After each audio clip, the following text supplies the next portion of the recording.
Wewa nkwanirizaako gwe omulungi agenze maaso n'obanga weekomedde ku Next Edition TV omukutu ogusinga okubeera ogw'amaanyi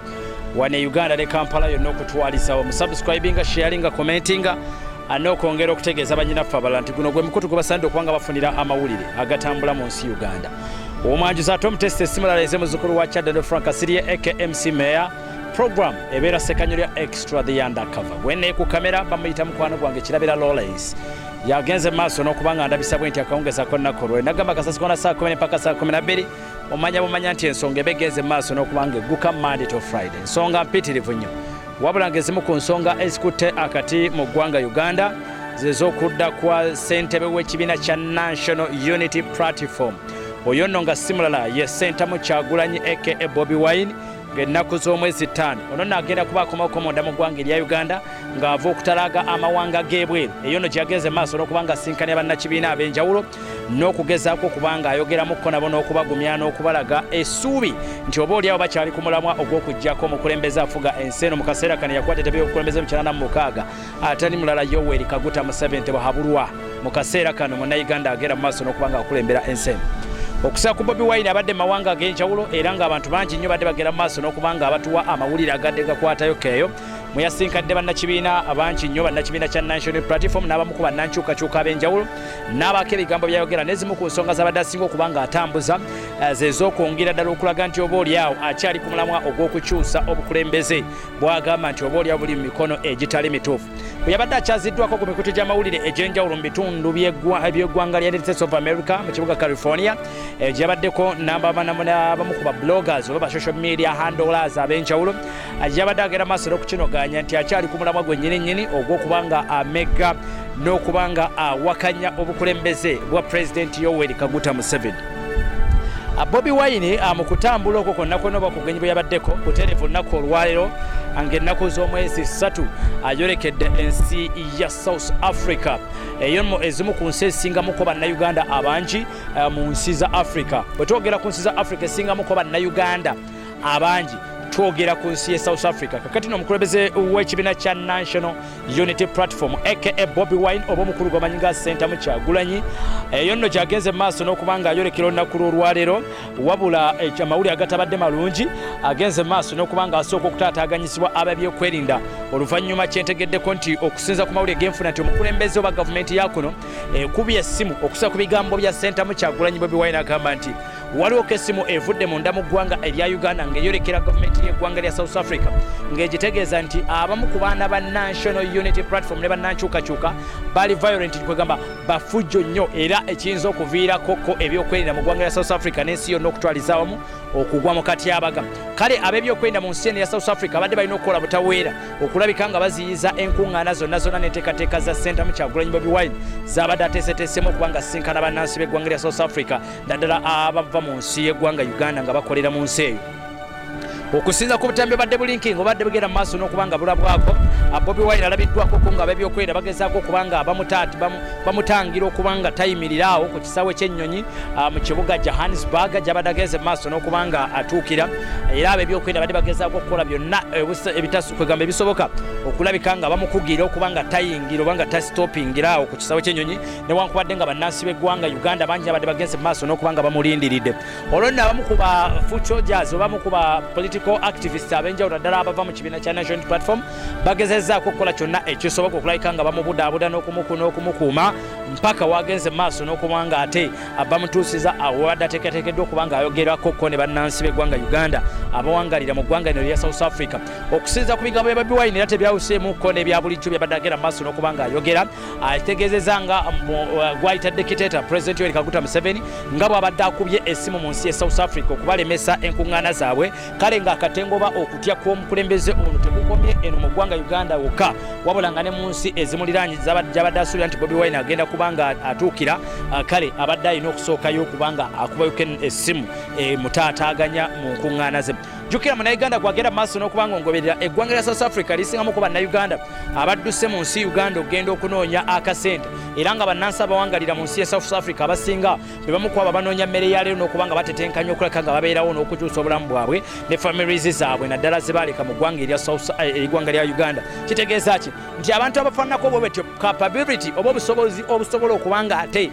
buwakanya gavumenti y'eggwanga Uganda baba babulina olw'ebyo balabyeko bye bakutteko bye batambuliddeko ne bagenze mu maaso n'okubanga basomako bino ne bibawaliriza okubanga bawakanya eggwanga n'obukulembeze bw'eggwanga lya President Yoweri Kaguta Museveni. Jjukira nze kugamba enfunda eziwera bw'otunuulira ku bimu ku by'obufuzi ebisinga okubeera ebizannyibwa naddala mu mawanga g'ebweru ojja ne bwesanga nti opposition wano mu ggwanga erya Uganda edominatinga kumpi ebitundu 80 ku buli 10 nga kumpi ku buli Munnayuganda yina awangalira emitala w'amayanja abali mu Saudi Arabia abali mu Kuwait abali mu Yemen abali mu South Korea abali mu North Korea abali mu United States of America abali China abali mu Iraq mikwano gyange abawangalye France abali mu Bahrain abali mu Germany bonna abasinga bojja ne weegendereza eminde gisinga abamu kwabo Bannayuganda out of experience abasinga bawakanya gavumenti ya Mwami Yoweri Kaguta Museveni abamu ekisinza okubanga kibatwala bekwasa nti obumu abamu bateekako ensonga nti beera byabufuzi okuyiganyizibwa kye twandiise political pressure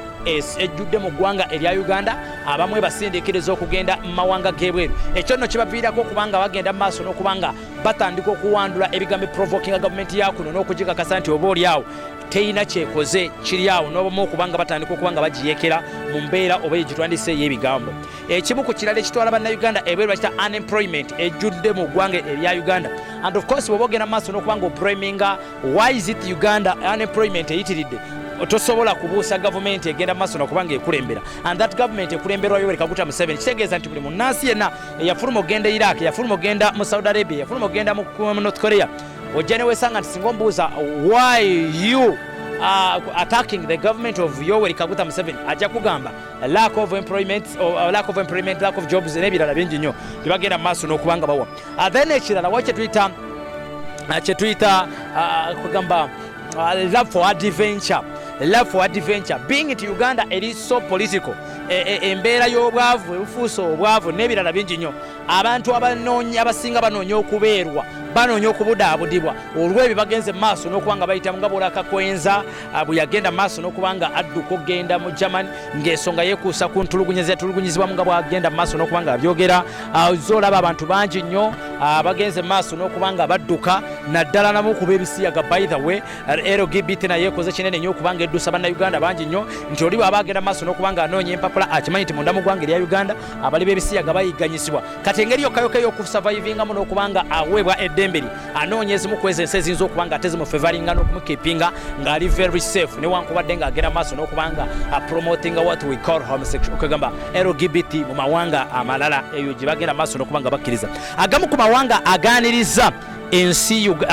bannansi b'eggwanga Uganda agamu ku ago agasingidde ddala mulimu ensi ya Canada mulimu ensi ya South Africa mulimu ensi ya United States of America mulimu ensi ya Germany mulimu ensi ya France mulimu ensi ya North Korea ne South Korea n'amawanga amalala mangi nnyo ensi nga Iraq ensi nga Saudi Arabia lwakuba nti zino ensi z'abawarabu ezisinga ate zo zisinga okubeeramu ku bano be twandiise abakola emirimu egisookerwako egya wansi ennyo nga betwandise ba housemaid ba house girls abetwandise ba housekeeper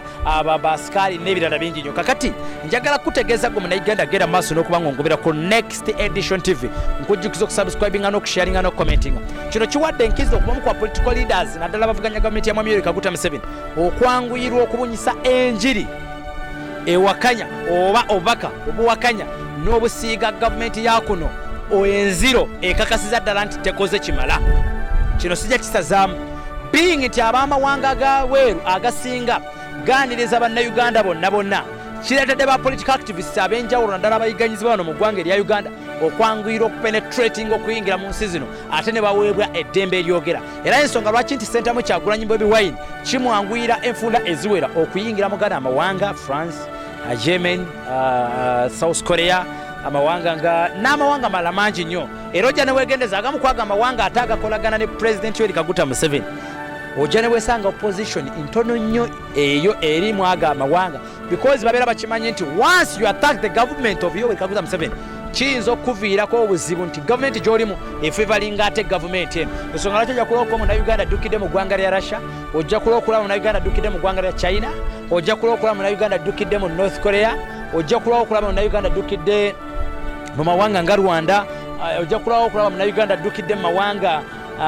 gonna President Museveni naddala gasinga okubanga ajjamuko amaanyi obanga asinziiramu. Agamu kwaga amawanga gasinga okubanga abannayuganda abasinga okuwakanya gavumenti gye baddukiramu geega amawanga of course ate agasinga okubanga tegakolagana naye nga gamuwakanya olw'ebintu ebimu nga bwe nze nkulaga mu buvuddeo bwange oba mu butabi bwange bwenzengera maaso n'okubanga nkola gye buvuddeko. Kakati munnayuganda gwampuliriza mu ggwanga lya South Africa alooka amawulire agali gagaddo okubanga galinkinga ne being okuba nti social media mu kaseera kano edominating waba political activist naddala baba mu opposition, edominating w'abaana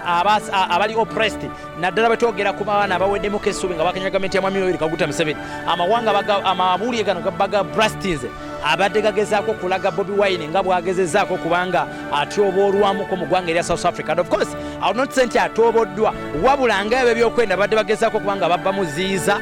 era kikatute ebbanga ttono nnyo n'abanga agenda mu maaso n'okubanga ate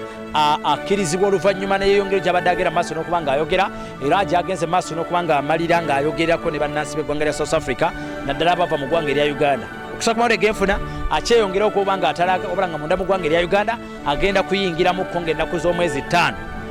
era okusinziira ku mawulire agatambula ne bannabyabufuzi banyona bakaba Parliament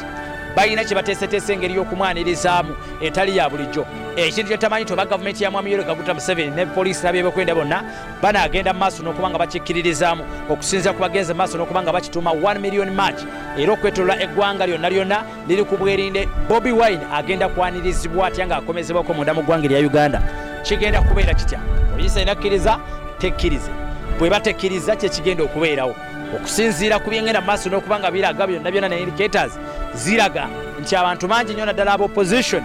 bagenda kubanga baaniriza. Munnansi ayinza okwebuuza nti kino opposition ekifunamu etya? Of course ekifunamu 1 publicity okwongera okulaga okubanga president w'ekibiina kino ne opposition okubeera nga edominating amawulire kwolwo olunaku. 2 n'okwongera okugugumula abalala bonna abadde baweddemu essuubi nti we are still strong. 3 n'okwongera okulaga ze twandise international friends n'abalala bonna amawanga amalala nti Uganda mukyalimu opposition era akulira opposition y'omusajja bw'ati. 3 oba 4 n'okwongera okulaga gavumenti ya Mwami Yoweri Kaguta Museveni how big opposition gyezitowamu, how hungry abantu gye bagiramu ku obusungu nga baalaga essanyu omukulembeze w'ekibiina oba omukulembeze w'opposition n'ebirala bingi nnyo. Yenze Frank Asirye muzukulu wa Kyaddondo, subscribinga sharinga bagita Next Edition TV. Yenze Frank Asirye again ndine mukwano gwange wamita Kirabira Lawrence. I sign out, bye bye.